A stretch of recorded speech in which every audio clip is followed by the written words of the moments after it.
you want to be friends? It was a 7. Huh? The roll. It was a 7. Still think we can be friends. Friends? No thanks. I don't like girls. Best friends.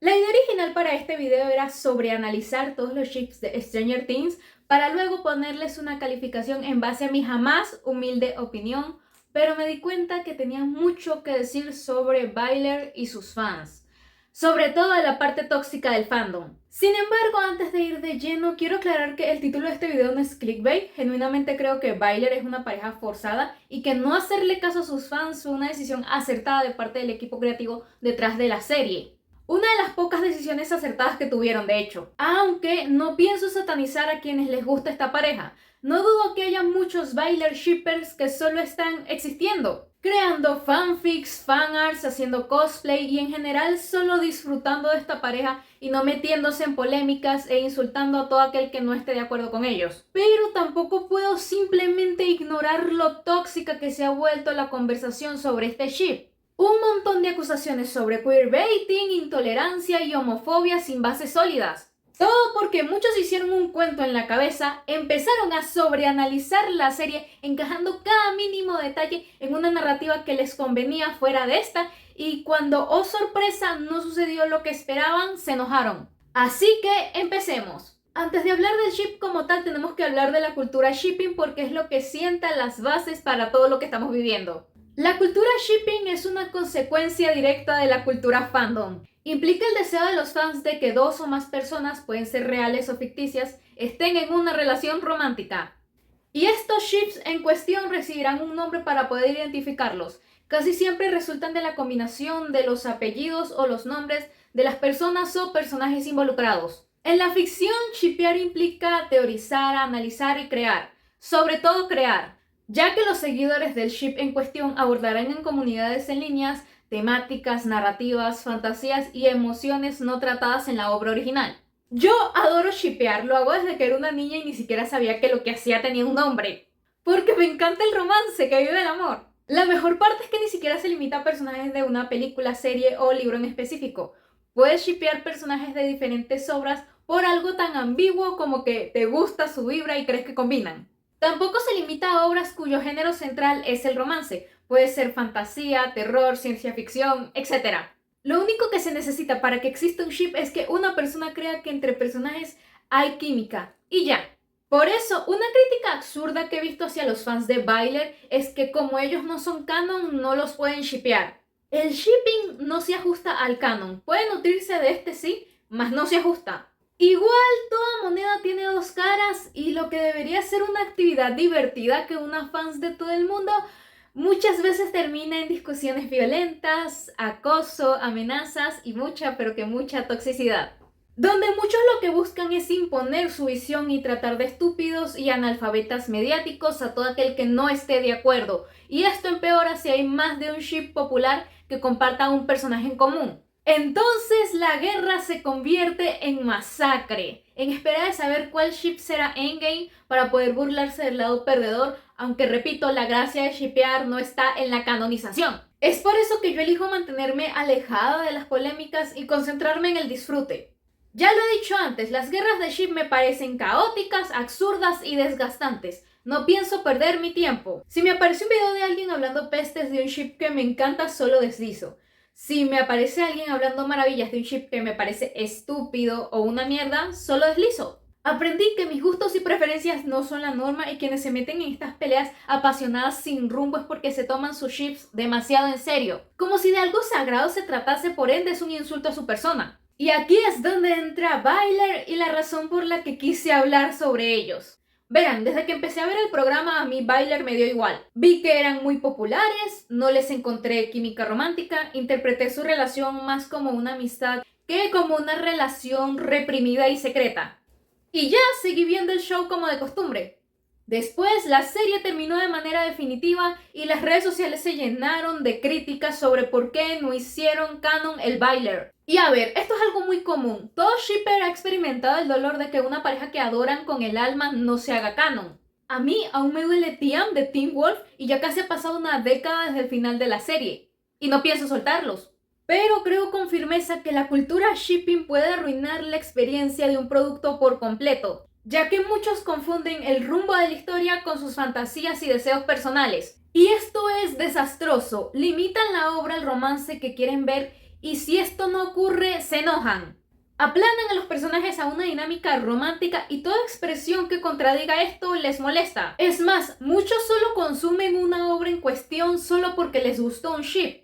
Lo que no es malo necesariamente, pero sí les hace tener ciertas expectativas y si las expectativas no se cumplen, se disgustan. Cuando una obra jamás debe limitarse a un ship, incluso si su eje central es el romance. Mi problema con los shippers de Byler, mi gran problema es que se tomaron demasiado en serio esta pareja y se proyectaron de más en los personajes que la conforman, lo que como consecuencia natural causa el anhelo de que sea canon, no por una simple fantasía o gusto, sino porque te lo tomas personal, ignorando lo que la narrativa real de la serie te está contando, un amor no correspondido. Y cuando no pasó lo que esperaban, acusaron a Raimundo y a todo el mundo de hacer queerbaiting y ser homofóbicos, cuando era obvio que no los iban a hacer canon. Es natural que cuando un producto nos encanta le añadamos más profundidad de lo que realmente tiene. Es difícil creer que algo que amamos no es brillante, pero hay que tener cuidado con los sesgos de confirmación. Creo que eso fue lo que más le jugó en contra a los Byler shippers. El que busca encuentra y si no encuentra nada se lo inventa. No supieron diferenciar los sesgos de confirmación del propio fandom que creaba teorías fundamentadas en el sobreanálisis de verdaderas señales y pruebas. Sobre todo con lo que respecta al desarrollo de Mike Wheeler como personaje. He leído cada cosa que no me sorprende las burlas hacia los fans del ship. Convirtieron a Mike en lo que les dio la gana. Estos son algunos de los comentarios más interesantes que encontré. Mike ha sido queer desde la primera temporada, jajaja. Ve a ver el programa de nuevo. Literalmente se enamora de Ed cuando ella parecía un chico y en general sentía que tenía que salir con ella porque es una chica y todos le decían que le gustaba Ed. Entre paréntesis, no le gustaba pero sentía que tenía que hacerlo. Cierro paréntesis. No digo que Mike no ame a Ed porque es cierto que la ama platónicamente. Eran lindos en la temporada 1 y 2 porque eran platónicos. Desde que empezaron a salir todo empeoró. Y al final de la temporada 3 se puede ver cuando Mike descubre que no le gustan las chicas. Y en general hay pistas por todas partes en el programa e incluso los escritores oficiales te dan pistas en Twitter sobre que Byler es el final del juego y cómo Milevin es tan tóxico. A Mike solo le gustó 11 cuando parecía niño, jajaja. Wow. She looks pretty. Hay un poco de roles de género en tu comentario. Para estas personas parecer niño es solamente tener el cabello corto. Un comentario pone, Byler y sus delirios. Y la otra contesta, no son delirios, es solo analizar el subtexto. ¿O de qué crees que hablaba el padre de Mike? De no juntarse con gente como Will. Esto es porque los shippers creen que Ted en el fondo sabía que Mike era tremendo homosexual y no quería que se juntara con Will por ello. Milevin no es forzado, es tóxico. Byler no es forzado, es emocionante. Dios mío, extingan a los Milevin, tienen la realidad bien alterada. Burro hablando de orejas. Dios, este es demasiado bueno. No será fanservice, será buena escritura, ya que Mike desde siempre le ha importado más Will que todos sus demás amigos. Otra cosa es que la gente tenga sus lentes de heteronormatividad migajera. Si se queda Milevin será exclusión forzada, mal libreto y tóxico. Stranger Things es una serie para las personas que nunca se sintieron aceptadas, comprendidas, que siempre sintieron que no encajaban en ningún lugar. Así que si piensas que dos chicos homosexuales dañan la serie por ser ellos mismos, la serie nunca fue para ti. Y esos dos chicos homosexuales están en esta habitación porque la serie solo presentó uno. Y tachar a Mike de homosexual me parece la mayor hipocresía. Defienden el hecho de que los personajes sean ellos mismos y que no vivan bajo las expectativas de los demás. Pero a su vez le imponen una orientación a un personaje a pesar de que ha demostrado que le gustan las chicas y todo aquel que opine lo contrario es intolerante. Este tipo de discursitos de solo puedes ser lo que yo decida que seas ¿no es también parecido al de los homofóbicos conservadores? Sigamos. Me cabrea que digan son solo amigos. ¿Vimos la misma serie? No la vimos. Han dado millones de pruebas y tuvieron más momentos juntos que otras parejas. Si nunca fuiste raro, no lo pillas. La serie no es para ti. Este fue antes de que terminara la quinta temporada. Querido, en 4 capítulos no va a haber Byler, será muy forzado, pone un comentario. Y otra persona contesta. El hecho de que vos no prestaras atención a la música, los colores, los paralelismos y la forma de ser de cada uno es otra cosa. Pero Byler no comenzó en la quinta temporada, empezó mucho antes. También están los que proyectan en Mike su propia orientación, porque si no es un homosexual reprimido, es bisexual, obviamente. Yo que soy bi, sí digo que ese hombre es bisexual. Me pasó totalmente lo mismo cuando me empezó a atraer una mujer por primera vez. ¿Qué hice? Huí. Porque como a mí, la heterosexual de las heterosexuales, me iba a gustar una amiga. Al final lo acepté después de llorar y tener novio para rechazar ese sentimiento. El personaje de Mike me identifica cañón y era mi personaje favorito por ello, jajaja. Como persona bisexual siempre me he sentido muy conectado con el personaje de Will. Descubrir que eres bisexual es increíblemente difícil. La sociedad tiende a decirte uno u otro. Ahí sí le doy la razón. Y Mike luchando por centrar su atención entre Will y Eleven lo ilustra perfectamente. Se preocupa por ambos, los ama a ambos, tiene la capacidad de tener una relación con cualquiera de los dos. Realmente espero que confirmen como bisexual porque sería la representación perfecta de un grupo subrepresentado y estigmatizado por nuestra sociedad. Y la peor parte son los que afirman que Mike solo sería un buen personaje si fuera queer. Me tienen harta, no saben nada de buena escritura. Mike es un personaje desperdiciado, sí, sin duda. Los Duffer no supieron darle un rumbo adecuado y poco a poco quien fue el corazón del grupo dejó de latir. Metieron a muchos personajes, lobotomizaron a otros, metieron demasiadas subtramas. Incluso no me gusta el Eleven, a mí me daba igual que terminaran juntos o no. Pero un personaje que fue dejado de lado, no sea heterosexual, no lo convierte mágicamente en buena escritura. Lo cierto es que si incluso confirmaran a Mike como un personaje gay o bi, seguiría siendo un personaje desperdiciado. Es como los que esperaban que saliera un 9º capítulo porque se dieron cuenta que el final tenía demasiados errores y creían que un capítulo nuevo arreglaría la mierda de temporada que entregaron. Incluso si se estrenara un capítulo nuevo, un solo capítulo no serviría para arreglar los tremendos errores que se cargaron durante toda la bendita temporada, porque la narrativa no funciona así. Que de hecho, quien creó la teoría del conformity gay fue un Byler shipper. Muchos incluso tenían la esperanza de que se hiciera canon hasta el último minuto y defendían que eso no sería forzado, cuando la realidad es que sí lo sería. De guste o no, Eleven es la pareja que escogieron para Mike. Que tiren a la basura toda su historia solo para confirmar otra pareja no sería forzado, sería forzadísimo. Que digan que Mike solo sería buen personaje si no fuera hetero y besando a Will en el último capítulo es la muestra de que no les interesa el personaje. Quieren su fantasía porque ven a Mike como una especie de premio para Will, aunque se empeñen en negarlo. Parte de su discurso contra el Eleven es que redujeron a Mike a solo ser el novio de 11, cuando los shippers de Byler buscaban exactamente lo mismo pero en gay, bajo las pruebas definitivas de que lo cuida mucho o que sonríe cuando está junto a él. No olvidemos la prueba irrefutable de que como hay un cartel con una flecha señalando su armario, eso quiere decir que Mike está en el closet. Sí, vi a alguien usando esa imagen como prueba. O que cuando creyó encontrar el cuerpo de Will en el lago llora desconsoladamente con su madre, con giros de David Bowie, creo, sí, de fondo. Prueba innegable de su homosexualidad reprimida por culpa de la sociedad estadounidense del siglo XX. Tampoco olvidemos las capturas de Finn mirando los labios de Noah. No importa que al ver las escenas en cuestión, esos momentos de tensión no ocupan ni un milisegundo. Después del epílogo, los shippers inventan un escenario de un Mike anciano escuchando a Chaperone y lamentándose por no ir detrás del amor de su vida, Will, donde es infeliz y su vida se resume a perder a este. Luego van y te tratan de convencer de que sus ideas sobre este ship son profundas y originales y que se trata de empoderar a Mike a través del amor y que Eleven es tóxico porque reduce a Mike a solo ser una pareja. Y también está el temita del queerbaiting.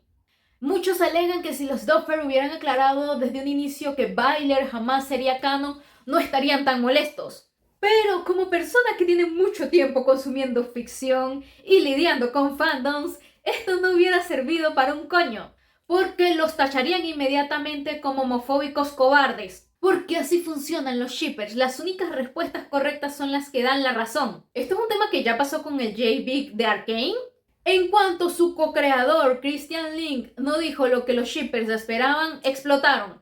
Tacharon el ship de queerbaiting y se refugiaron en la opinión de otra guionista de Arcane, Amanda Overton, creo, porque a esta sí le gustaba el ship. Que si tienen curiosidad por lo que dijo Christian, para resumírselos, describió a Victor como asexual. Y dijo que este sí ama a Jace, pero no de una manera romántica. También es bueno recordar el caso de Luca de 2021. Muchos compararon la historia de Pixar con Call Me By Your Name de Luca Guadagnino, poniendo a Luca y Alberto como una relación romántica codificada e interpretando la trama de aceptación de los monstruos como una alegoría queer. Cuando el director de la cinta, Enrico Casarosa, declaró que la película estaba basada parcialmente en los recuerdos de su infancia y en cómo conoció a su mejor amigo Alberto, y que al pensar en la exclusión de los monstruos se basó más en un tema racial y no en uno de orientación, además de mostrar su sorpresa por la respuesta de la comunidad al shippear a Luca y Alberto, ya que su historia trataba de amistad y no de romance, lo funaron. Tacharon a la cinta de hacer queerbaiting y que el director no había entendido su propia obra. Cuando Luca jamás fue promocionada como una película queer, y lo peor es que a Enrico no le disgustó el ship como tal, ya que apoya que un film tenga diferentes interpretaciones por parte de la audiencia. Solo quiso aclarar que su obra trataba sobre amistad y cómo ésta te impulsa a crecer. ¿Lo ven? Esto se trata de dar la razón, no de ser honestos. Por este tipo de casos es que creo que el término queerbaiting se usa en exceso e indiscriminadamente, y por eso ya no me lo puedo tomar en serio. Cada que escucho esta palabra me pregunto de verdad, ¿fue queerbaiting o solo tu ship no se hizo canon, cariño? Que también esto se presta para hablar de la invisibilización de la amistad masculina por parte de la audiencia, pero eso es tema para otro video. Ahora, volviendo a Mike y a Will, sobre las publicaciones de Netflix haciendo referencia al Byler, incluso usando hashtags sobre Byler. No sé si esto puede ser clasificado como queerbaiting necesariamente, porque esto es algo que las empresas hacen también con parejas hetero. Verán, el romance sirve para vender. Esto es de famosos que salen juntos por un tiempo para llamar la atención, hasta promocionar películas o series. Incluso a veces se obliga a los creativos y creadores a añadir parejas porque los shippers son una comunidad muy activa. Hasta en la industria del K-pop, que promueven en los fans despreciar las parejas, los usan. Y el marketing es una bestia a la cual no le importan los límites. Si algo sirve para llamar la atención, lo usarán. Digo esto por casos recientes como el de Margot Robbie, que es una mujer casada y con un hijo, o sea, una señora en toda regla, promocionando cumbres borrascosas como si ella y Jacob tuvieron un romance en la filmación. También está el caso de Pamela Anderson y Liam Neeson, que se mostraron como pareja oficial para promocionar una película. Y una vez esto terminó, ahí sí confirmaron que todo fue marketing. O podemos irnos a casos más viejos, como el de Sutara. Cuando aún estaba en emisión Avatar, la leyenda de Aang, Nickelodeon notó que el ship Sutara era bastante popular y atrajo activamente la atención de los shippers. No es una práctica que me agrade. Alimentar a los fans luego los hará sentir decepcionados y por supuesto enojados. Pero tampoco soy tan ilusa para pedirle ética a una industria que solo le importa el dinero. A lo que quiero llegar es que es más importante evaluar el producto en sí que el marketing que hay alrededor, porque el marketing te puede mentir de muchas maneras. Y señalo esto porque gran parte de la comunidad de Stranger Things es bastante joven. Está bien shippear, crear teorías y buscar puntos de vista que validen tu opinión. Entiendo lo que les llama la atención de Byler, una historia de amor silenciosa y reprimida, forjada desde la amistad en una sociedad dura y excluyente. ¿A quién no le fascina un buen Friends to Lover? Pero no siempre se puede exigir canonicidad, si es que esa palabra existe, porque no hay una salida correcta cuando esto ocurre. Pasan casos donde no se le hace caso al fandom shipper en cuestión y se molestan, y pasan casos donde se les hace demasiado caso a los shippers y termina en desastre. Y cualquiera que haya visto Star vs. Las Fuerzas del Mal sabe de lo que estoy hablando. Siempre defenderé el derecho de los fans a ser fans. Sigan creando contenido sobre Byler, está bien que les duela, yo ya he pasado por eso. Pero sí o sí deben aprender a convivir con opiniones que no sean iguales a las suyas. Y sobre todo aprender a analizar, no para alimentar los sesgos de confirmación, sino para no olvidar lo que la historia te está contando. Sé que deseaban que se rompiera el cliché del gay enamorado en secreto de su mejor amigo, pero Stranger Things no es una serie conocida por arriesgarse. Tiene demasiados patrones de escritura, tanto así que un youtuber predijo el final 3 años antes de que saliera la última temporada. Y tampoco olviden que la altanería jamás genera nada bueno. Toda esa historia de yo sí sé analizar la serie y tú no, la serie es para mí, no para ti. Híjole, no dudo ni por un momento que una de las mayores fuentes del odio hacia Byler sea la altanería de sus fans. Pero bueno, eso fue todo por el video de hoy. Yo soy Ela. No olvides suscribirte y comentarme qué te parece esta pareja. ¿La odias? ¿La amas? ¿Por qué? Díselo a Uso Confesoso. Adiós.